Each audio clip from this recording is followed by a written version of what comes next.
ತಮಿಳುನಾಡು ರಾಜಕೀಯಕ್ಕೆ Prashant Kishore entry. DMK ಬಿಜೆಪಿಗೆ Thalapathy Vijay big shock. Tamil Nadu election ನಲ್ಲಿ ಟಿವಿಕೆ ವಿಕ್ಟರಿ ಆಗುತ್ತದೆ ಅನ್ನಿದ್ದೇಕೆ ಪಿಕೆ. ಸಿನಿಮಾಗೂ ತಮಿಳುನಾಡು ರಾಜಕೀಯಕ್ಕೆ ಯಾಕಿಷ್ಟು ಬಿಡಿಸದ ನಂಟು? ಇನ್ನಾದರೂ ಬದಲಾಗುತ್ತಾ ತಮಿಳುನಾಡು ಪಾಲಿಟಿಕ್ಸ್ ಟ್ರೆಂಡ್? ತಮಿಳುನಾಡಿನ ರಾಜಕೀಯದಲ್ಲಿ ಇದ್ದಕ್ಕಿದ್ದಂತೆ ಸಿನಿಮಾ ಸ್ಟಾರ್ಗಳು ಫಳ ಹೊಳೆಯಲು ಶುರುವಿಟ್ಟುಕೊಂಡಿದ್ದಾರೆ. ಎಂಜಿಆರ್ ಮತ್ತು ಜಯಲಲಿತಾ ಒಟ್ಟೊಟ್ಟಿಗೆ ರಾಜಕೀಯ ಆರಂಭಿಸಿದ ಬಳಿಕ ಬಹುಶಃ ಇದೇ ಮೊದಲ ಬಾರಿಗೆ ಆ ರಾಜ್ಯವು ಹೆಚ್ಚು ತಾರೆಗಳನ್ನ ನೋಡುತ್ತಿದೆ. ಜಯಲಲಿತಾ ಸಾವಿನ ಬಳಿಕ ತಮಿಳುನಾಡಿನ ರಾಜಕೀಯವು ಸ್ಟಾರ್ಗಳ ಹೊಳಪು ಕಳೆದುಕೊಂಡಿತ್ತು. ಈಗ ಅದೇ ಸಿನಿಮಾ ನಟರು ಆ ಶೂನ್ಯ ತುಂಬಲು ಸಜ್ಜಾಗಿದ್ದಾರೆ. ಎಂಜಿಆರ್ ಬಳಿಕ ತಮಿಳು ಚಿತ್ರರಂಗದ ಸೂಪರ್ ಸ್ಟಾರ್ ಪಟ್ಟಕ್ಕಾಗಿ ಸ್ಪರ್ಧೆ ನಡೆಯುತ್ತಾ ಬಂದಿದ್ದು ರಜನಿಕಾಂತ್ ಮತ್ತು ಕಮಲ್ ಹಾಸನ್ ನಡುವೆ. ಈ ಇಬ್ಬರು ಜಿದ್ದಿಗೆ ಬಿದ್ದವರಂತೆ ರಾಜಕೀಯ ಪ್ರವೇಶವನ್ನ ಘೋಷಿಸಿಕೊಂಡಿದ್ದರು. ಆದರೆ ಅದು ನಿರೀಕ್ಷಿತ ಮಟ್ಟದಲ್ಲಿ ಫಲ ನೀಡಲಿಲ್ಲ. ಆದರೆ ಇವೆಲ್ಲವನ್ನ ಮೀರಿ ಇದೀಗ ಮತ್ತೊಬ್ಬ ಸ್ಟಾರ್ ನಟ ತಮಿಳುನಾಡಿನಲ್ಲಿ ರಾಜಕೀಯ ಬಿರುಗಾಳಿ ಎಬ್ಬಿಸಲು ಸಜ್ಜಾಗಿದ್ದಾರೆ. ತಮಿಳು ಚಿತ್ರರಂಗದ ಜೊತೆಗೇ ಬೆಸೆದುಕೊಂಡಿರುವ ಅಲ್ಲಿನ ರಾಜಕೀಯದ ಬದಲಾವಣೆ ಹಾಗೂ ತಮಿಳಿಗರ ಭವಿಷ್ಯಕ್ಕೆ ಈ ನಟ ಭರವಸೆಯಾಗಿದ್ದಾರಂತೆ. ಅಲ್ಲದೆ ಹಣಬಲ ಹಾಗೂ ತೋಳ್ಬಲದ ಅತೀತವಾಗಿ ಈ ನಟ ರಾಜಕಾರಣ ಮಾಡಲು ಹೊರಟಿರುವುದು ಸಾಧ್ಯವೇ? ತಮಿಳುನಾಡಿನ ಯುವಕರನ್ನೇ ಟಾರ್ಗೆಟ್ ಮಾಡಿ ಪಾಲಿಟಿಕ್ಸ್ಗೆ ಎಂಟ್ರಿ ಕೊಟ್ಟಿರುವ ನಟ ಯಾರು? ನಿಜವಾಗಿಯೂ ಈ ಸಿನಿಮಾ ಹೀರೋ ಡಿಎಂಕೆ ಬಿಜೆಪಿಗೆ ಟಕ್ಕರ್ ಕೊಡ್ತಾರಾ? ದೇಶದ ಖ್ಯಾತ ಚುನಾವಣಾ ಚಾಣಕ್ಯ ಪ್ರಶಾಂತ್ ಕಿಶೋರ್ ಈ ನಟನ ಜೊತೆ ಕಾಣಿಸಿಕೊಂಡಿದ್ದೇಕೆ? ಈ ಎಲ್ಲ ವಿಚಾರಗಳಿಗೆ ಸಂಬಂಧಿಸಿದ ಕುತೂಹಲಕಾರಿ ಹೆಚ್ಚಿನ ಮಾಹಿತಿಗಾಗಿ ಈ ವಿಡಿಯೋವನ್ನು ತಪ್ಪದೆ ಕೊನೆಯವರೆಗೂ ವೀಕ್ಷಿಸಿ. ಆದರೆ ಅದಕ್ಕೂ ಮುನ್ನ ನೀವಿನ್ನು ನಮ್ಮ ಚಾನೆಲ್ನ ಸಬ್ಸ್ಕ್ರೈಬ್ ಮಾಡದಿದ್ದಲ್ಲಿ ಬೇಗ ಸಬ್ಸ್ಕ್ರೈಬ್ ಆಗಿ ಪಕ್ಕದಲ್ಲಿರುವ ಬೆಲ್ ಐಕಾನ್ ಪ್ರೆಸ್ ಮಾಡಿ. ತಮಿಳುನಾಡಿನಲ್ಲಿ ಸಂಚಲನ ಮೂಡಿಸಿದ ಪೊಲಿಟಿಕಲ್ ಸ್ಟ್ರಾಟಜಿಸ್ಟ್ ಪಿಕೆ ಎಂಟ್ರಿ. ಕಳೆದ 2024 ಫೆಬ್ರವರಿಯಲ್ಲಿ ತಮಿಳಿನ ಖ್ಯಾತ ಸ್ಟಾರ್ ನಟ ದಳಪತಿ ವಿಜಯ್ ತಮ್ಮದೇ ಆದ ತಮಿಳು ವೇಟ್ರಿ ಕಳಗಂ ಅಂದರೆ ಟಿವಿಕೆ ಅನ್ನೋ ನೂತನ ರಾಜಕೀಯ ಪಕ್ಷವನ್ನ ಘೋಷಿಸಿದ್ದರು. ತಮಿಳುನಾಡಿನ ವಿಕ್ರಮವಾಡಿಯಲ್ಲಿ ಲಕ್ಷಾಂತರ ಜನರನ್ನ ಸೇರಿಸಿ ತಮ್ಮ ಮುಂದಿನ ನಡೆಯನ್ನು ಸಹ ತಿಳಿಸಿದ್ದರು. ಅಲ್ಲದೆ ಇದೀಗ ಮತ್ತೆ ವಿಜಯ್ ಅಧಿಕೃತವಾಗಿ 2026 ವಿಧಾನಸಭಾ ಚುನಾವಣೆಗೆ ರಣಕಹಳೆ ಊದಿದ್ದಾರೆ. ಕಳೆದ ಫೆಬ್ರವರಿ 26ರಂದು ಮಹಾಬಲಿಪುರಂನಲ್ಲಿ ತಮ್ಮ ಪಕ್ಷದ ಮೊದಲ ವಾರ್ಷಿಕೋತ್ಸವ ಕಾರ್ಯಕ್ರಮವನ್ನು ಅದ್ಧೂರಿಯಾಗಿ ನಡೆಸಿರುವ ವಿಜಯ್ ಇದಕ್ಕೆ ಮುಖ್ಯ ಅತಿಥಿಯಾಗಿ ಬಿಹಾರದ ಜನಸುರಜ್ ಪಕ್ಷದ ಸಂಸ್ಥಾಪಕ ಹಾಗೂ ಖ್ಯಾತ ಚುನಾವಣಾ ತಂತ್ರಗಾರ ಪ್ರಶಾಂತ್ ಕಿಶೋರ್ ಅವರನ್ನ ಆಹ್ವಾನಿಸಿದ್ದರು. ಬಿಜೆಪಿ, ಟಿಎಂಸಿ ಮತ್ತು ಕಾಂಗ್ರೆಸ್ ಸೇರಿದಂತೆ ದೇಶದ ವಿವಿಧ ನಾಯಕರ ಗೆಲುವಿಗಾಗಿ ಚುನಾವಣಾ ತಂತ್ರಗಳನ್ನು ಹೆಣೆದಿದ್ದ ಪ್ರಶಾಂತ್ ಕಿಶೋರ್ ಎಂಟ್ರಿಯಿಂದ ತಮಿಳುನಾಡಿನ ರಾಜಕೀಯದಲ್ಲಿ ಸಂಚಲನ ಸೃಷ್ಟಿಯಾಗಿದೆ. ಸಮಾರಂಭದಲ್ಲಿ ವಿಜಯ್ ಹಾಗೂ ಪ್ರಶಾಂತ್ ಕಿಶೋರ್ ಇಬ್ಬರೂ ಸಹ ಪರಸ್ಪರ ಆತ್ಮೀಯವಾಗಿ ಮಾತನಾಡಿಕೊಂಡಿದ್ದು ಅತ್ತ ತಮಿಳುನಾಡಿನ ಡಿಎಂಕೆ ವಿಚಲಿತರಾಗಲು ಕಾರಣವಾದರೆ ಇತ್ತ ಬಿಜೆಪಿ ನಾಯಕರ ನಿದ್ದೆಗೆಡುವಂತೆ ಮಾಡಿದೆ. ಹೇಗಾದರೂ ಮಾಡಿ 2026 ಚುನಾವಣೆಯಲ್ಲಿ ತಮಿಳುನಾಡಿನ ಅಧಿಕಾರ ಗದ್ದುಗೆ ಹಿಡಿಯಬೇಕು ಅಂತ ಪ್ಲಾನ್ ಮಾಡಿರುವ ವಿಜಯ್ ತಮಿಳಿಗರ ಮನಗೆಲ್ಲಲು ಸತತ ಪ್ರಯತ್ನ ಮಾಡುತ್ತಿದ್ದಾರೆ. ಅದರ ಮುಂದುವರೆದ ಭಾಗವಾಗಿಯೇ ಇದೀಗ election mastermind Prashant Kishor ಅವರನ್ನ ತಮ್ಮ ಟೀಮ್ಗೆ ಸೇರಿಸಿಕೊಂಡಿದ್ದಾರೆ. ಅಲ್ಲದೆ ಇದೇ ಸಮಾರಂಭದಲ್ಲಿ ಕೇಂದ್ರ ಮತ್ತು ತಮಿಳುನಾಡು ಸರ್ಕಾರದ ನಡುವೆ ನಡೆಯುತ್ತಿರುವ ಹಿಂದಿ ಹೇರಿಕೆ ಸಂಘರ್ಷದ ಬಗ್ಗೆ ವಾಗ್ದಾಳಿ ನಡೆಸಿರುವ ನಟ ವಿಜಯ್ ಎನ್ಇಪಿ ತ್ರಿಭಾಷಾ ಸೂತ್ರ ಜಾರಿ ವಿಚಾರದಲ್ಲಿ ಎರಡು ಪಕ್ಷಗಳ ಮಧ್ಯೆ ಯುದ್ಧ ನಡೀತಿದೆ. ಇವರು ತಮಿಳುನಾಡನ್ನ ರಣರಂಗ ಮಾಡುತ್ತಿದ್ದಾರೆ. ಎರಡೂ ಪಕ್ಷಗಳು ಸೋಷಿಯಲ್ ಮೀಡಿಯಾದಲ್ಲಿ ಹ್ಯಾಶ್ಟ್ಯಾಗ್ ಮಾಡುತ್ತಿದೆ ಎಂದು ಟೀಕಾ ಪ್ರಹಾರ ನಡೆಸಿದ್ದಾರೆ. ಇನ್ನು ಈ ನಾಯಕರು ಜನರನ್ನ ಹಾದಿ ತಪ್ಪಿಸುವ ಪ್ರಯತ್ನ ನಡೆಸುತ್ತಿದ್ದಾರೆ. ಅವರ ನಡುವಿನ ಸಂಘರ್ಷ ಚಿಕ್ಕ ಮಕ್ಕಳ ಗಲಾಟೆಯಂತಿದೆ ಅಂತ ಜರಿದಿದ್ದಾರೆ. ಇನ್ನು ಡಿಎಂಕೆ ಮಾದರಿಯಲ್ಲೇ ತ್ರಿಭಾಷಾ ವಿಧಾನವನ್ನು ಖಂಡಿಸಿ ತಮಿಳುನಾಡಿನ ಶಿಕ್ಷಣ ವ್ಯವಸ್ಥೆಗಾಗಿ ಕೇಂದ್ರ ಸರ್ಕಾರ ನೀಡಬೇಕಿದ್ದ 2400 ಕೋಟಿ ರೂಪಾಯಿ ಅನುದಾನ ನೀಡುವುದಿಲ್ಲ ಅಂತ ಹೇಳಿದ್ದ ಕೇಂದ್ರ ಸಚಿವ ಧರ್ಮೇಂದ್ರ ಪ್ರಧಾನ್ ನಡೆಯನ್ನ ಟೀಕಿಸಿದ್ದಾರೆ. ಅಲ್ಲದೆ ಇದು ಒಕ್ಕೂಟ ವ್ಯವಸ್ಥೆಗೆ ವಿರುದ್ಧವಾಗಿದೆ ಅಂತ ವಿಜಯ್ ಕಿಡಿಕಾರಿದ್ದಾರೆ. ಇನ್ನು ನಮ್ಮ ಪಕ್ಷವನ್ನ ತಳಮಟ್ಟದಿಂದ ಬಲಪಡಿಸುವ ಪ್ರಕ್ರಿಯೆಯಲ್ಲಿ ನಾವು ತೊಡಗಿಸಿಕೊಂಡಿದ್ದೇವೆ. ನಮ್ಮ ಪಕ್ಷ ಬಡ ಮತ್ತು ಸಾಮಾನ್ಯ ಜನರ ಏಳ್ಗೆಗಾಗಿ ದುಡಿಯಲಿದೆ. ಆದ್ದರಿಂದ ಕಾರ್ಯಕರ್ತರು ಸಹ ಅದೇ ಹಿನ್ನೆಲೆಯಿಂದ ಬಂದವರಾಗಿದ್ದಾರೆ. ಇನ್ನು ನಮ್ಮ ಪಕ್ಷವನ್ನು ತಳಮಟ್ಟದಿಂದ ಬಲಪಡಿಸುವ ಪ್ರಕ್ರಿಯೆಯಲ್ಲಿ ನಾವು ತೊಡಗಿಸಿಕೊಂಡಿದ್ದೇವೆ. ನಮ್ಮ ಪಕ್ಷ ಬಡ ಮತ್ತು ಸಾಮಾನ್ಯ ಜನರ ಏಳ್ಗೆಗಾಗಿ ದುಡಿಯಲಿದೆ. ಆದ್ದರಿಂದ ಕಾರ್ಯಕರ್ತರು ಸಹ ಅದೇ ಹಿನ್ನೆಲೆಯಿಂದ ಬಂದವರಾಗಿದ್ದಾರೆ. ನಮ್ಮ ಪಕ್ಷ ಯಾವುದೇ ಬಂಡವಾಳಶಾಹಿಗಳಿಗಾಗಿ ಶ್ರಮಿಸುವುದಿಲ್ಲ, ಯಾವುದೇ ಭೂಮಾಲೀಕರಿಗಾಗಿ ಅಲ್ವೇ ಅಲ್ಲ ಎಂದು ವಿಜಯ್ ಸ್ಪಷ್ಟಪಡಿಸಿದ್ದಾರೆ. ಆದರೆ ಇಲ್ಲಿ ಈಗ ಅಧಿಕಾರದಲ್ಲಿರುವವರು ಭೂಮಾಲೀಕರಾಗುತ್ತಿದ್ದಾರೆ. ಜನರ ಕಲ್ಯಾಣ, ರಾಷ್ಟ್ರ ಕಲ್ಯಾಣದ ಬಗ್ಗೆ ಚಿಂತಿಸದೆ ಎಲ್ಲ ರೀತಿಯಲ್ಲೂ ಸಹ ಕೇವಲ ದುಡ್ಡು ಮಾಡುವ ದಾಹದಲ್ಲಿದ್ದಾರೆ. ಹೀಗೆ ಹಣ ಗಳಿಸುವುದೇ ನಮ್ಮ ರಾಜಕಾರಣದ ಮುಖ್ಯ ಗುರಿ ಅಂತ ಹೇಳುವವರನ್ನ ಮತ್ತು ಈ ರೀತಿಯ ಲ್ಯಾಂಡ್ ಲಾರ್ಡ್ಗಳನ್ನು ರಾಜಕೀಯದಿಂದ ಕಿತ್ತೆಸೆಯುವುದೇ ನಮ್ಮ ಮೊದಲ ಕೆಲಸವಾಗಿದೆ ಅಂತ ವಿಪಕ್ಷಗಳ ವಿರುದ್ಧ ಟಿವಿಕೆ ಮುಖ್ಯಸ್ಥ ವಿಜಯ್ ಗುಡುಗಿದ್ದಾರೆ. ಪಿಕೆ ಕೈ ಹಿಡಿದವರು ರಾಜಕೀಯದಲ್ಲಿ ವಿದೌಟ್ ಫೇಲ್ ಓನ್ಲಿ ಸಕ್ಸಸ್.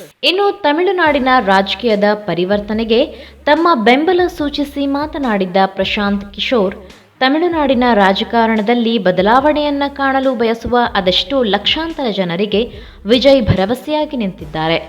ತಮಿಳುನಾಡಿನ ಚುನಾವಣೆಯಲ್ಲಿ ವಿಜಯ್ಗೆ ತಂತ್ರಗಾರಿಕೆ ಸಹಾಯದ ಅಗತ್ಯವಿಲ್ಲ. ನಾನು ಯಾವುದೇ ಪಕ್ಷ ಅಥವಾ ನಾಯಕರೊಂದಿಗೆ ಕೆಲಸ ಮಾಡುವುದಿಲ್ಲ ಅಂತ 4 ವರ್ಷಗಳ ಹಿಂದೆಯೇ ಘೋಷಿಸಿದ್ದೆ. ಆದರೆ ವಿಜಯ್ ನನಗೆ ರಾಜಕೀಯ ನಾಯಕನಲ್ಲ, ಅವರು ತಮಿಳುನಾಡಿಗೆ ಹೊಸ ಭರವಸೆ. ಟಿವಿಕೆ ತಮಿಳುನಾಡಿನಲ್ಲಿ ಹೊಸ ರಾಜಕೀಯ ವ್ಯವಸ್ಥೆಯನ್ನು ನೋಡಲು ಬಯಸುವ ಲಕ್ಷಾಂತರ ಜನರ ಚಳುವಳಿಯಾಗಿದೆ ಎಂದು ವ್ಯಾಖ್ಯಾನಿಸಿದ್ದಾರೆ. ಅಲ್ಲದೆ ಟಿವಿಕೆ ಮತ್ತು ವಿಜಯ್ ತಮಿಳುನಾಡಿಗಾಗಿ ಬದಲಾವಣೆಯನ್ನ ಪ್ರತಿಬಿಂಬಿಸುತ್ತಾರೆ ಅಂತ ಹೇಳುವ ಮೂಲಕ ಪ್ರಶಾಂತ್ ಕಿಶೋರ್ ತಮಿಳಿಗರಲ್ಲಿ ವಿಜಯ್ ಕುರಿತು ಹಲವಾರು ನಿರೀಕ್ಷೆಗಳನ್ನು ಬಿತ್ತಿದ್ದಾರೆ. ಇನ್ನು ಮುಂಬರುವ ಚುನಾವಣೆಯಲ್ಲಿ ತಮಿಳುನಾಡಿನಲ್ಲಿ ಟಿವಿಕೆಯ ವಿಜಯ್ ನಾಯಕತ್ವ ವಿಕ್ಟರಿ ಬಾರಿಸಲಿದೆ. ಆ ವೇಳೆ ನಾನೇ ತಮಿಳು ಮಾತನಾಡುವುದನ್ನು ಕಲಿತು ಅದೇ ಭಾಷೆಯಲ್ಲಿಯೇ ತಮಿಳುನಾಡಿನ ಜನತೆಗೆ ಧನ್ಯವಾದವನ್ನ ತಿಳಿಸುತ್ತೇನೆ ಅಂತ ಹೇಳಿರುವುದು ಭಾರೀ ಚರ್ಚೆಗೆ ಕಾರಣವಾಗಿದೆ. ಅಲ್ಲದೆ ತಮಿಳುನಾಡಿನ ಸ್ಥಳೀಯ ರಾಜಕೀಯ ಪಕ್ಷವಾಗಿರುವ ಡಿಎಂಕೆಯ ಆಡಳಿತವನ್ನ ಟೀಕಿಸಿರುವ ಪ್ರಶಾಂತ್ ಕಿಶೋರ್, ಆ ಪಕ್ಷದ ಭ್ರಷ್ಟಾಚಾರವೇ ರಾಜ್ಯದ ಅಭಿವೃದ್ಧಿಯಾಗಿ ಬಿಟ್ಟಿದೆ. ಕುಟುಂಬ ರಾಜಕಾರಣ ಮತ್ತು ಕೋಮುವಾದಗಳೇ ಅವರ ಡೆವಲಪ್ಮೆಂಟ್ ಮಾಡೆಲ್ಗಳಾಗಿದೆ ಅಂತ ಲೇವಡಿ ಮಾಡಿದ್ದಾರೆ. ಅಲ್ಲದೆ ಡಿಎಂಕೆ ಪಕ್ಷವನ್ನ ಉಲ್ಲೇಖಿಸಿ ವಂಶ ಪಾರಂಪರ್ಯ ರಾಜಕೀಯವನ್ನ ಕೊನೆಗೊಳಿಸಬೇಕೆಂದು ಕರೆ ನೀಡಿದ ಪಿಕೆ, ಕ್ರಿಕೆಟ್ ಲೋಕದ ದಂತಕಥೆ ಸುನಿಲ್ ಗವಾಸ್ಕರ್ ಮತ್ತು ಕಪಿಲ್ ದೇವ್ ಅವರ ಮಕ್ಕಳು ಭಾರತಕ್ಕಾಗಿ ಆಡಿದ್ದರೆ ನಾವು ಇಂದು ಸಚಿನ್ ತೆಂಡೂಲ್ಕರ್, MS ಧೋನಿ ಮತ್ತು ವಿರಾಟ್ ಕೊಹ್ಲಿಯನ್ನ ಮೈದಾನದಲ್ಲಿ ನೋಡುತ್ತಿರಲಿಲ್ಲ ಎಂದು ಹೇಳುವ ಮೂಲಕ ಪಿಕೆ ತಮಿಳುನಾಡಿನ ರಾಜಕಾರಣವನ್ನ ಒಂದೇ ವಾಕ್ಯದಲ್ಲಿ ಖಂಡಿಸಿದ್ದಾರೆ. ಇನ್ನು ಈ ಪ್ರಶಾಂತ್ ಕಿಶೋರ್ ಟ್ರ್ಯಾಕ್ ರೆಕಾರ್ಡ್ ನೋಡೋದಾದ್ರೆ, ಅಪೌಷ್ಟಿಕತೆಯ ಸುಧಾರಣಾ ಕಾರ್ಯದಲ್ಲಿ ವಿಶ್ವ ಆರೋಗ್ಯ ಸಂಸ್ಥೆಯೊಂದಿಗೆ ಗುರುತಿಸಿಕೊಂಡಿದ್ದ ಪಿಕೆ ತಮ್ಮ ಅಂಕಣಗಳಿಂದಲೇ 2011ರಲ್ಲಿ ಗುಜರಾತ್ ಮುಖ್ಯಮಂತ್ರಿಯಾಗಿದ್ದ ನರೇಂದ್ರ ಮೋದಿ ಅವರ ಗಮನ ಸೆಳೆದಿದ್ದರು. ಬಳಿಕ ಅವರು ಮೋದಿ ಅವರ ತಂಡ ಸೇರಿ ತಮ್ಮ ರಾಜಕಾರಣದ ತಂತ್ರಗಾರಿಕೆಯನ್ನ ಮುಂದುವರೆಸಿದ್ದರು. ನಂತರದ ದಿನಗಳಲ್ಲಿ ಎದುರಾದ 2014ರ ಲೋಕಸಭಾ ಚುನಾವಣೆಯಲ್ಲಿ ಪ್ರಶಾಂತ್ ಕಿಶೋರ್ ಮೋದಿ ಹಾಗೂ ಬಿಜೆಪಿಯ ಗೆಲುವಿಗೆ ನೀಡಿದ್ದ ಸಕ್ಸಸ್ ಫಾರ್ಮುಲಾಗಳು ವಿಪಕ್ಷಗಳೇ ದಂಗಾಗುವಂತೆ ಮಾಡಿದ್ದವು. ಅಲ್ಲದೆ ಪಿಕೆ ತಂತ್ರಗಾರಿಕೆಯ ಫಲದಿಂದ ಗೆಲುವಿನ ಹಳಿ ಹಿಡಿದ ಬಿಜೆಪಿಯನ್ನು ನೋಡಿ ದೇಶದ ವಿಪಕ್ಷಗಳಿಗೆ ಇದೇ ಪಿಕೆಯ ಅವಶ್ಯಕತೆ ಎದುರಾಗಿತ್ತು. ಬಳಿಕ 2017ರಲ್ಲಿ ಪಂಜಾಬ್ನಲ್ಲಿ ಅಮರಿಂದರ್ ಸಿಂಗ್ ಗೆಲ್ಲಿಸುವಲ್ಲಿ ಪಿಕೆ ಮಾಸ್ಟರ್ ಮೈಂಡ್ ಯಶಸ್ವಿಯಾಗಿತ್ತು. ಅಲ್ಲದೆ 2019ರಲ್ಲಿ ಆಂಧ್ರ ಪ್ರದೇಶಕ್ಕೆ ಕಾಲಿಟ್ಟಿದ್ದ ಪ್ರಶಾಂತ್ ಕಿಶೋರ್ ಜಗನ್ಮೋಹನ್ ರೆಡ್ಡಿ ಅವರನ್ನ ಸಿಎಂ ಆಗಿಸುವಲ್ಲಿ ಸಫಲತೆ ಕಂಡಿದ್ದರು. ಹೀಗೆ ಭಾರತದ ಚುನಾವಣಾ ರಾಜಕೀಯದಲ್ಲಿ ತಮ್ಮದೇ ಆದ ಹೆಸರು ಗಳಿಸಿರುವ ಪ್ರಶಾಂತ್ ಕಿಶೋರ್ ಗ್ರೌಂಡ್ ಲೆವೆಲ್ನಲ್ಲಿ ಮಾಡುವ ವರ್ಕೌಟ್ ಮಾತ್ರ ನಿಜಕ್ಕೂ ಶಾಕ್ ನೀಡುತ್ತೆ. ಯಾಕಂದ್ರೆ ಯಾವುದೇ ಒಂದು ಚುನಾವಣೆಯನ್ನ ಗೆಲ್ಲಬೇಕಾದ್ರೆ ಅಲ್ಲಿನ ಸಂಪೂರ್ಣ ಮಾಹಿತಿಯ ಅವಶ್ಯಕತೆ ಸೇರಿದಂತೆ ವೋಟಿಂಗ್ಗೆ ಬೇಕಾಗುವ ಪ್ರತಿಯೊಂದು ಫ್ಯಾಕ್ಟರ್ ಅನ್ನು ಬೇರು ಮಟ್ಟದಲ್ಲಿ ಸಂಗ್ರಹಿಸಬೇಕಾಗುತ್ತೆ. ಹೀಗೆ ಡೆಡಿಕೇಟೆಡ್ ವರ್ಕ್ ಮಾಡುವಲ್ಲಿ ಪಿಕೆ ಎತ್ತಿದ ಕೈ. ಇಷ್ಟೆಲ್ಲ ಖ್ಯಾತಿಯನ್ನ ಹಾಗೂ ಶಕ್ತಿ ಸಾಮರ್ಥ್ಯವನ್ನ ಹೊಂದಿರುವ ಪ್ರಶಾಂತ್ ಕಿಶೋರ್ ಇದೀಗ ತಮಿಳುನಾಡಿನಲ್ಲಿ ನೂತನ ಪಕ್ಷ ಟಿವಿಕೆಯ ಸಲಹೆಗಾರರಾಗಿರುವುದು ಅಲ್ಲಿನ ರಾಜಕಾರಣಿಗಳಲ್ಲಿ ಇನ್ನಷ್ಟು ಸಾಧ್ಯತೆಗಳ ಬಾಗಿಲು ತೆರೆದುಕೊಂಡಂತಾಗಿದೆ. ಯಾಕಂದರೆ ಯಾವಾಗಲೂ ಸಹ ತಮ್ಮ ಕೆಲಸದ ಬದ್ಧತೆಯ ಬಗ್ಗೆ ಮಾತನಾಡುವ ಪಿಕೆ ತಮಿಳುನಾಡಿನ ಜನರಿಗೂ ಇದೇ ಬದ್ಧತೆ, ಸಹನಾಭೂತಿ ಹಾಗೂ ಧೈರ್ಯದ ಪಾಠ ಮಾಡಿ ಬಂದಿರುವುದನ್ನು ನೋಡಿದಾಗ ಸಹಜವಾಗಿಯೇ ತಮಿಳುನಾಡಿನಲ್ಲಿ ಈ ಬಾರಿ ರಾಜಕೀಯದಲ್ಲಿ ಬದಲಾವಣೆಯ ಲಕ್ಷಣಗಳನ್ನು ಅಲ್ಲಗಳೆಯುವಂತಿಲ್ಲ. ಮುಖ್ಯವಾಗಿ ತಮಿಳುನಾಡಿನಲ್ಲಿ ಎರಡು ದ್ರಾವಿಡ ಪಕ್ಷಗಳ ನಡುವೆಯೇ ರಾಜಕೀಯ ಸ್ಪರ್ಧೆಯು ನಡೆಯುತ್ತಾ ಬಂದಿದೆ. ರಾಷ್ಟ್ರೀಯ ಪಕ್ಷಗಳು ಮತ್ತು ನಿರ್ದಿಷ್ಟ ಸಮುದಾಯಗಳ ಬೆಂಬಲ ಪಡೆದಿರುವ ಸ್ಥಳೀಯ ಪಕ್ಷಗಳು ಇವೆರಡರಲ್ಲಿ ಒಂದು ಪಕ್ಷದ ಬಾಲಂಗೋಚಿಯಾಗಿದ್ದುಕೊಂಡೇ ಚುನಾವಣೆಗಳನ್ನು ಎದುರಿಸಿವೆ. ಈ ದ್ರಾವಿಡ ಪಕ್ಷಗಳು ಅಪಾರ ಭ್ರಷ್ಟಾಚಾರದಿಂದ ಕೂಡಿದ ಹಲವು ಜನಪ್ರಿಯ ಯೋಜನೆಗಳ ಮೂಲಕ ಜನರ ಕೆಲವು ಅಗತ್ಯಗಳನ್ನು ಪೂರೈಸಿ ತಾವು ಜನತೆಯ ಪೋಷಕರಂತ ಬಿಂಬಿಸಿಕೊಳ್ಳುತ್ತಲೇ ತಮ್ಮ ಸ್ಥಾನವನ್ನು ಗಟ್ಟಿಗೊಳಿಸಿಕೊಳ್ಳುತ್ತಾ ಬಂದಿರುವುದು ಇದು ಅವುಗಳ ರಾಜಕೀಯದ ಸ್ಟೈಲ್ ಆಗಿದೆ. ಇನ್ನು ಕೇಂದ್ರದಲ್ಲಿ ಇವೆರಡು ಪಕ್ಷಗಳು ಕಾಂಗ್ರೆಸ್ ಅನ್ನು ಅಥವಾ ಬಿಜೆಪಿಯನ್ನು ಬೆಂಬಲಿಸುತ್ತಾ ಬಂದರೂ ರಾಜ್ಯದಲ್ಲಿ ಮಾತ್ರ ಆ ರಾಷ್ಟ್ರೀಯ ಪಕ್ಷಗಳು ತಮ್ಮ ಅಧೀನವಾಗಿಯೇ ಉಳಿದುಕೊಳ್ಳುವಂತೆ ನೋಡಿಕೊಂಡಿದೆ.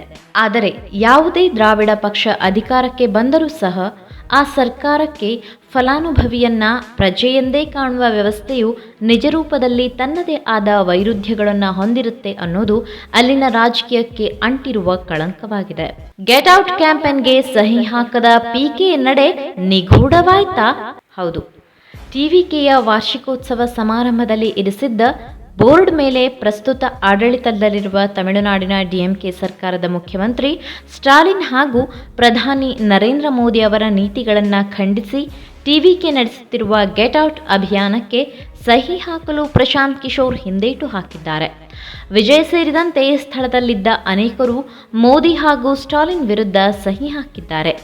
ಆದರೆ ಅಲ್ಲಿನ ಸಂಘಟಕರು ಹಾಗೂ ಮುಖಂಡರು ಸಹಿ ಹಾಕಲು ಪಿಕೆಗೆ ಹೇಳಿದರೆ ಅದನ್ನು ಅವರು ನಿರಾಕರಿಸುವುದು ಮತ್ತೊಂದು ಹೊಸ ಚರ್ಚೆಯನ್ನ ಸೃಷ್ಟಿಸಿದೆ. ತಮಿಳುನಾಡು ಚುನಾವಣೆಯಲ್ಲಿ ವಿಜಯ್ ಹಾಗೂ ಬಿಜೆಪಿ ಮೈತ್ರಿಗೆ ಪಿಕೆ ಸೇತುವೆಯಾದ್ರ ಅಥವಾ ಟಿಎಂಕೆ ಮತ್ತು ಬಿಜೆಪಿ ಪಕ್ಷಗಳು ಚುನಾವಣೆಯ ಸಮಯದಲ್ಲಿ ಒಂದಾಗಿ ಡಿಎಂಕೆ ಮಣಿಸುವ ಮುನ್ಸೂಚನೆ ನೀಡಿದ್ರಾ ಎಂಬೆಲ್ಲ ಚರ್ಚೆಗಳು ಜೋರಾಗಿಯೇ ನಡೆಯುತ್ತಿದೆ.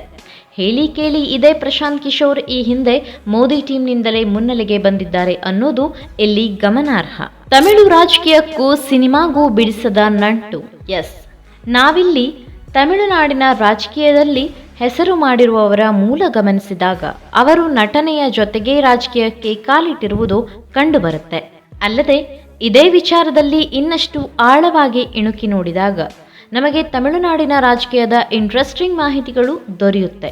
ಪ್ರಸ್ತುತ ತಮಿಳುನಾಡಿನಲ್ಲಿ ಅಧಿಕಾರದಲ್ಲಿರುವ ದ್ರಾವಿಡ ಮುನ್ನೇತ್ರ ಕಳಗಂ ಅಂದರೆ ದ ವೆಲ್ ನೋನ್ ಡಿಎಂಕೆ, ಇದರ ಸಂಸ್ಥಾಪಕ ಹಾಗೂ ತಮಿಳುನಾಡಿನ ಮೊದಲ ಮುಖ್ಯಮಂತ್ರಿ ಅಂತ ಕರೆಸಿಕೊಂಡಿದ್ದ ಅಣ್ಣಾದೊರೈ ಅವರು ಸಹ ಈ ಸಿನಿಮಾ ರಂಗದ ಹಿನ್ನೆಲೆಯಿಂದಲೇ ಬಂದವರಾಗಿದ್ದರು ಅನ್ನೋದನ್ನು ಗಮನಿಸಿದಾಗ ತಮಿಳಿಗರಲ್ಲಿ ಸಿನಿಮಾ ಲೋಕ ಎಷ್ಟು ದೀರ್ಘವಾಗಿ ಹಾಸುಹೊಕ್ಕಾಗಿದೆ ಅಂತ ನಾವಿಲ್ಲಿ ತಿಳಿದುಕೊಳ್ಳಬಹುದಾಗಿದೆ.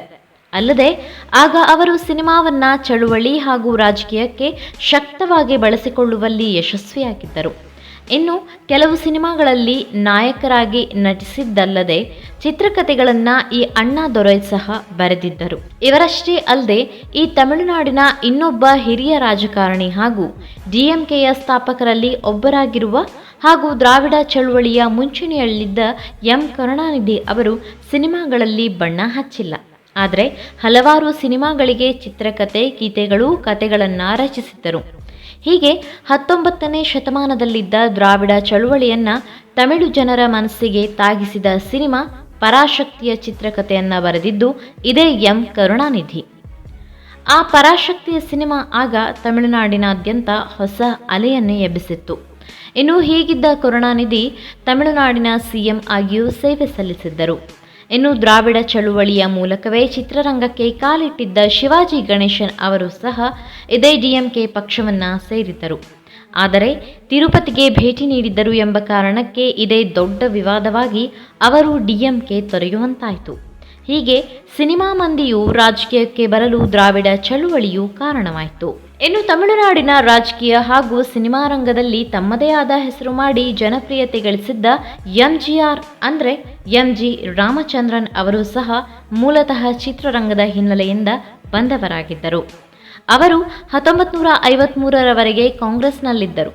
ಬಳಿಕ ಅಣ್ಣಾದೊರೈ ಅವರಿಂದ ಪ್ರೇರಿತರಾಗಿ ಡಿಎಂಕೆ ಪಕ್ಷಕ್ಕೆ ಸೇರ್ಪಡೆಯಾಗಿದ್ದರು. ಆದರೆ ಅಣ್ಣಾದೊರೈ ನಿಧನದ ಬಳಿಕ ಕರುಣಾನಿಧಿ ಡಿಎಂಕೆಯ ನೇತೃತ್ವ ವಹಿಸಿಕೊಂಡು ತಮಿಳುನಾಡಿನ ಮುಖ್ಯಮಂತ್ರಿ ಕೂಡ ಆದರು. ಅಲ್ಲಿಂದ ಇಬ್ಬರ ನಡುವೆ ಅಸಮಾಧಾನ ಪ್ರಾರಂಭವಾಯಿತು. ಪಕ್ಷದ ವಿರುದ್ಧ ಮಾತನಾಡಿದ್ದಕ್ಕೆ ಎಂಜಿಆರ್ ಅವರನ್ನ ಉಚ್ಚಾಟನೆ ಮಾಡಲಾಯಿತು. ಬಳಿಕ ಎಂಜಿಆರ್ ತಮ್ಮ ಆಪ್ತನೇ ಪ್ರಾರಂಭಿಸಿದ್ದ ಅಣ್ಣಾ ದ್ರಾವಿಡ ಮುನ್ನೇತ್ರ ಕಳಗಂ ಅಂದರೆ ಎಡಿಎಂಕೆ ಸೇರಿ ಅದರ ನಾಯಕತ್ವ ವಹಿಸಿಕೊಂಡಿದ್ದರು. ಬಳಿಕ ಎಐಡಿಎಂಕೆ ಅಂತ ಅದರ ಹೆಸರು ಬದಲಾಯಿಸಿ 2 ಬಾರಿ ಸಿಎಂ ಸಹ ಆಗಿದ್ದರು. ಅಲ್ಲದೆ ಇಷ್ಟಕ್ಕೆ ಮುಗಿಯದ ತಮಿಳುನಾಡು ರಾಜಕೀಯದ ಸಿನಿಮಾ ನಂಟು ಮಾಜಿ ಮುಖ್ಯಮಂತ್ರಿಯಾಗಿದ್ದ ಜಯಲಲಿತಾ ಅವರವರೆಗೂ ಸಹ ಹಬ್ಬಿತ್ತು. ತಮಿಳುನಾಡು ರಾಜಕೀಯದಲ್ಲಿ ಅತಿ ದೊಡ್ಡ ಹೆಸರು ಮಾಡಿದ್ದ ಇವರೂ ಸಹ ನಟನೆಯಿಂದಲೇ ರಾಜಕಾರಣಕ್ಕೆ ಪ್ರವೇಶ ಪಡೆದವರಾಗಿದ್ದವರು. ಆಗ ಎಂಜಿಆರ್ ನಾಯಕತ್ವ ವಹಿಸಿದ್ದ ಎಐಎಡಿಎಂಕೆ ಪಕ್ಷವನ್ನ ಜಯಲಲಿತಾ ಸೇರಿದ್ದರು. ಇನ್ನು ರಾಜಕೀಯದಲ್ಲಿ ಒಬ್ಬ ನಾಯಕ ಚಳುವಳಿಗಳೊಂದಿಗೆ ಹೇಗೆ ಗುರುತಿಸಿಕೊಳ್ಳಬೇಕು ಎಂಬ ನಿಲುವಿನಿಂದ ಅವರು ಮಾಡಿದ್ದ ರಾಜಕೀಯ ಹೋರಾಟಗಳು ಇಂದಿಗೂ ಸಹ ಜನಜನಿತವಾಗಿದೆ. ಅಲ್ಲದೆ ಎಂಜಿಆರ್ ನಿಧನದ ಬಳಿಕ ಜಯಲಲಿತಾ ಹಾಗೂ ಪಕ್ಷವು ಹಲವಾರು ಕಠಿಣ ಸಮಸ್ಯೆಗಳನ್ನು ಎದುರಿಸಿತ್ತು. ಆದರೆ ಛಲಬಿಡದೆ ಅಮ್ಮ ಖ್ಯಾತಿಯ ಜಯಲಲಿತಾ ಪಕ್ಷದ ಎಲ್ಲ ನಾಯಕರನ್ನ ವಿಶ್ವಾಸಕ್ಕೆ ಪಡೆದು ಹೋರಾಟಗಳನ್ನು ನಡೆಸಿದ್ದರು. ಇದರ ಫಲವಾಗಿ ತಮಿಳುನಾಡಿನಲ್ಲಿ ಜಯಲಲಿತಾ ಅಧಿಕಾರದ ಗದ್ದುಗೆಯನ್ನ ಏರುವಂತಾಯಿತು. ಅಚ್ಚರಿಯ ಸಂಗತಿ ಏನೆಂದರೆ, ಹೀಗೆ ಹೋರಾಟದ ಮೂಲಕ ರಾಜ್ಯದ ಚುಕ್ಕಾಣಿಯನ್ನ ತಮ್ಮ ಕೈಗೆ ಪಡೆದಿದ್ದ ಜಯಲಲಿತಾ ಬರೋಬ್ಬರಿ 6 ಬಾರಿ ತಮಿಳುನಾಡಿನ ಸಿಎಂ ಆಗುವ ಮೂಲಕ ಸಾವಿನ ಬಳಿಕವೂ ಇಂದಿಗೂ ತಮಿಳಿಗರ ಮನೆಗಳಲ್ಲಿ ನೆಲೆಸಿದ್ದಾರೆ. ಇನ್ನು ನಟ ವಿಜಯಕಾಂತ್ ಕೂಡ 2005ರಲ್ಲಿ ಪಕ್ಷ ಸ್ಥಾಪನೆ ಮಾಡಿದ್ದರು. ಬಳಿಕ 2011ರಲ್ಲಿ ವಿಪಕ್ಷ ನಾಯಕನಾಗಿಯೂ ಸೇವೆ ಸಲ್ಲಿಸಿದ್ದರು. ಆದರೆ ಕಾಲಾನಂತರದಲ್ಲಿ ಅವರ ಪಕ್ಷ ತನ್ನ ವರ್ಚಸ್ಸು ಉಳಿಸಿಕೊಳ್ಳುವಲ್ಲಿ ವಿಫಲವಾಯಿತು. ಇಷ್ಟೇ ಅಲ್ಲದೆ ನಟ ಕಮಲ್ ಹಾಸನ್ ಸಿನಿಮಾ ಕ್ಷೇತ್ರದಲ್ಲಿ ಬಹುದೊಡ್ಡ ಹೆಸರು ಮಾಡಿದವರು. ಈಗಲೂ ನಟನೆಯಲ್ಲಿ ಸಕ್ರಿಯರಾಗಿದ್ದಾರೆ. 2018ರಲ್ಲಿ ಇದೇ ಕಮಲ್ ಹಾಸನ್ ಮಕ್ಕಳ ನಿಧಿ ಮಯಂ ಪಕ್ಷ ಸ್ಥಾಪನೆ ಮಾಡಿದರು. 2018ರಲ್ಲಿ ಇದೇ ಕಮಲ್ ಹಾಸನ್ ಮಕ್ಕಳ ನಿಧಿ ಮಯಂ ಪಕ್ಷ ಸ್ಥಾಪನೆ ಮಾಡಿದ್ದರು. ಅಲ್ಲದೆ 2019ರ ಲೋಕಸಭಾ ಚುನಾವಣೆಯಲ್ಲಿ ಸ್ಪರ್ಧಿಸಿದ್ದರು.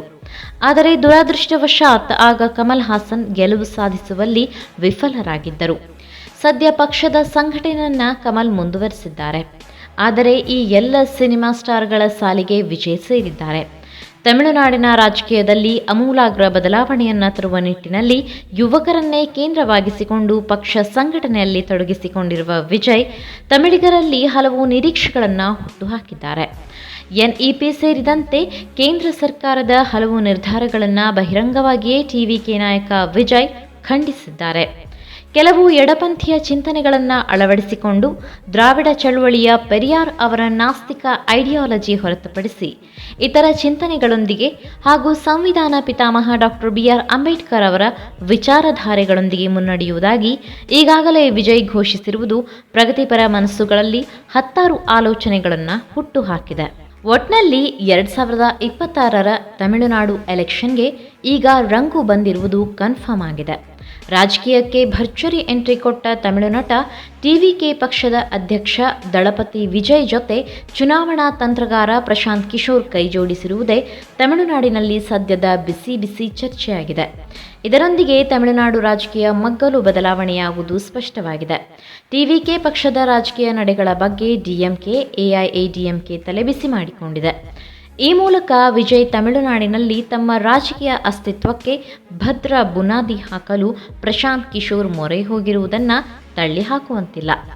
ಇನ್ನು ತಮಿಳು ಯುವ ಸಮುದಾಯವನ್ನೇ ಗುರಿಯಾಗಿಸಿಕೊಂಡಿರುವ ವಿಜಯ್ ಯುವಜನಾಂಗದ ಆಶಾಕಿರಣ ಎಂಬಂತೆ ಬಿಂಬಿಸಿಕೊಳ್ಳುವ ಪಕ್ಕಾ ಪ್ಲಾನ್ ಮಾಡಿದ್ದಾರೆ. ಇದಕ್ಕೆ ಅವರು ರೂಪಿಸಿರುವ ಕಾರ್ಯಕ್ರಮಗಳು, ವೇದಿಕೆಗಳ ಮೇಲಿನ ಹೀರೋ ಭಾಷಣ, ಡಿಎಂಕೆ ಸರ್ಕಾರ, ಮೋದಿ ಸರ್ಕಾರವನ್ನು ಟೀಕಿಸುವ ಪರಿ ನೋಡಿದರೆ ವಿಜಯ್ ಮಾಸ್ಟರ್ ಪ್ಲಾನ್ ಯಾರಿಗೂ ಅರ್ಥವಾಗದೇ ಇರದು. ಆದರೆ ಅಲ್ಲಿನ ಭಾಷೆ, ಕಾವೇರಿ ನೀರು, ಹಿಂದಿ ಹೇರಿಕೆ ವಿಚಾರ, ಪೆರಿಯಾರ್ ಐಡಿಯಾಲಜಿ, ಜಲ್ಲಿಕಟ್ಟು ಎಂಬ ಅಸ್ಮಿತೆಗಾಗಿಯೇ ಎದೆ ಬಡಿದುಕೊಳ್ಳುವ ತಮಿಳಿಗರನ್ನ ಹಾಗೂ ಅವರ ಎಮೋಷನ್ ಪ್ರಶಾಂತ್ ಕಿಶೋರ್ಗೆ ಅರ್ಥ ಮಾಡಿಕೊಳ್ಳುವುದೇ ದೊಡ್ಡ ಸವಾಲು ಅನ್ನೋದು ಕೂಡ ಅಷ್ಟೇ ಸತ್ಯವಾಗಿದೆ. ಸದ್ಯಕ್ಕೆ ಭ್ರಷ್ಟಾಚಾರದ ಬಗ್ಗೆಯಷ್ಟೇ ಮಾತನಾಡ್ತಿರೋ ವಿಜಯ್ ಅವರತ್ತ ತಮಿಳಿಗರನ್ನ ಸೆಳೆಯುವಲ್ಲಿ ಪ್ರಶಾಂತ್ ಕಿಶೋರ್ ಯಶಸ್ವಿಯಾಗ್ತಾರಾ ಅನ್ನೋದೇ ಸದ್ಯದ ದೊಡ್ಡ ಪ್ರಶ್ನೆಯಾಗಿದೆ. ಎಂಜಿಆರ್ ಮತ್ತು ಜಯಲಲಿತಾ ಬಳಿಕ ತಮಿಳುನಾಡು ರಾಜಕೀಯವನ್ನು ಅಕ್ಷರಶಃ ಆಳಿದ ಮತ್ತೊಬ್ಬ ನಟನಿಲ್ಲ. ವಿಜಯಕಾಂತ್ ಸ್ವಲ್ಪ ಮಟ್ಟಿನ ಸಕ್ಸಸ್ ಕಂಡರು. ಕಮಲ್ ಹಾಸನ್ ಬೇರೂರಲಿಲ್ಲ. ರಜನಿಕಾಂತ್ ಸ್ಪೀಡ್ ಎಂಟ್ರಿ ಕೊಟ್ಟರೂ ಎಣಿಸಿ ಗುಣಿಸಿ ಕೊನೆಗೂ ರಾಜಕೀಯದಿಂದ ಕಾಲ್ಕಿತ್ತರು. ತಾರೆಯರ ರಂಗು ಕಳೆದುಕೊಂಡಿದ್ದ ತಮಿಳುನಾಡು ರಾಜಕೀಯಕ್ಕೆ ಜೋಸೆಫ್ ವಿಜಯ್ ಎಂಟ್ರಿ ಬಿರುಗಾಳಿ ಎಬ್ಬಿಸಿದ್ದಂತೂ ಸುಳ್ಳಲ್ಲ. ಆದರೆ ಡಿಎಂಕೆ, ಎಐಡಿಎಂಕೆ ಬಿಟ್ಟರೆ ಬಿಜೆಪಿ, ಕಾಂಗ್ರೆಸ್ ತಳ ಊರಲು ಬಿಡದ ತಮಿಳು ಮತದಾರರು ದಳಪತಿ ವಿಜಯ್ಗೆ ಮಣೆ ಹಾಕ್ತಾರಾ? ಅಧಿಕಾರ ಕೊಡ್ತಾರಾ? ಅಮಿತ್ ಶಾ ತಂತ್ರಗಾರಿಕೆ, ಅಣ್ಣಾಮಲೈ ಪಾದಯಾತ್ರೆ ಯಾವುದೂ ವರ್ಕೌಟ್ ಆಗಲಿಲ್ಲ. ವಿಜಯ್ ಗೆಲ್ಲಿಸಿಯೇ ಬಿಡುವಂತಹ ಪ್ರಶಾಂತ್ ಕಿಶೋರ್ ತಂತ್ರಕ್ಕೆ ತಮಿಳು ಮತದಾರ ಮರುಳಾಗ್ತಾನಾ? ಪ್ರತಿ ಚುನಾವಣೆಗಳಲ್ಲಿ ತಮ್ಮದೇ ಆದ ತೀರ್ಪುಗಳನ್ನು ನೀಡುತ್ತಿರೋ ತಮಿಳಿಗರು ತಮ್ಮ ಪ್ರಾದೇಶಿಕ ಪರಂಪರೆ ಮುಂದುವರಿಸಿಕೊಂಡು ಬಂದಿದ್ದಾರೆ. ಹೇಳಿ ಕೇಳಿ, ಇದು ತಮಿಳುನಾಡು. ಇಲ್ಲಿ ರಾಜಕೀಯ ಲೆಕ್ಕಾಚಾರ ಹಾಕೋದು ಅಷ್ಟು ಸುಲಭವಲ್ಲ ಅನ್ನೋದು ಕೂಡ ಅಷ್ಟೇ ನಿಜವಾಗಿದೆ. ಈ ಮಾಹಿತಿ ನಿಮಗೆ ಇಷ್ಟವಾಗಿದ್ದಲ್ಲಿ ಈ ಬಗ್ಗೆ ಕಮೆಂಟ್ ಮಾಡಿ, ವಿಡಿಯೋನ ಲೈಕ್ ಮಾಡಿ, ಶೇರ್ ಮಾಡಿ. ನಮ್ಮ ಚಾನಲ್ನ ಸಬ್ಸ್ಕ್ರೈಬ್ ಮಾಡದಿದ್ದಲ್ಲಿ ಬೇಗ ಸಬ್ಸ್ಕ್ರೈಬ್ ಮಾಡಿ. ಧನ್ಯವಾದ. 84ರಿಂದ 50 kg ಬಂದೆ. ಆಮೇಲೂ ಸಣ್ಣಗೆ ಫಿಟ್ ಆಗಿದ್ದೀನಿ. ಅದಕ್ಕೆ ನಾನು ಯೂಸ್ ಮಾಡ್ತಾ ಇರೋದು ಜೀನಿ ಸ್ಲಿಮ್. ಸಣ್ಣ ಆಗೋಕ್ಕೆ ಜೀನಿ ಸ್ಲಿಮ್ ಯೂಸ್ ಮಾಡಿದೆ, ಹೆಲ್ದಿನೂ ಅದೇ. ನೀವು ಸಣ್ಣ ಆಗಬೇಕಾ, ಹೆಲ್ದಿ ಆಗಬೇಕಾ? ಹಾಗಿದ್ರೆ ಜೀನಿ ಸ್ಲಿಮ್ ಯೂಸ್ ಮಾಡಿ. ಸಣ್ಣ ಆಗೋದಕ್ಕೆ ಯಾವುದೋ ಪ್ರಾಡಕ್ಟ್ ಹೇಳ್ತಾ ಇದ್ದಾಳೆ, ಏನಾದರೂ ಸೈಡ್ ಎಫೆಕ್ಟ್ಸ್ ಇದೆ ಅಂತ ಯೋಚನೆ ಮಾಡ್ತಾ ಇದ್ದೀರಾ? ಖಂಡಿತ ಇಲ್ಲ. ಯಾಕಂದರೆ ಇದು ಕೆಮಿಕಲ್ ಫ್ರೀ. ಸಣ್ಣ ಆಗಬೇಕು ಅಂದರೆ ಜೀನಿ ಸ್ಲಿಮ್ ಯೂಸ್ ಮಾಡಿ. ಹೆಚ್ಚಿನ ಮಾಹಿತಿಗೆ ಕೆಳಗೆ ಡಿಸ್ಪ್ಲೇ ಆಗ್ತಿರೋ ನಂಬರ್ಗೆ ಕಾಲ್ ಮಾಡಿ.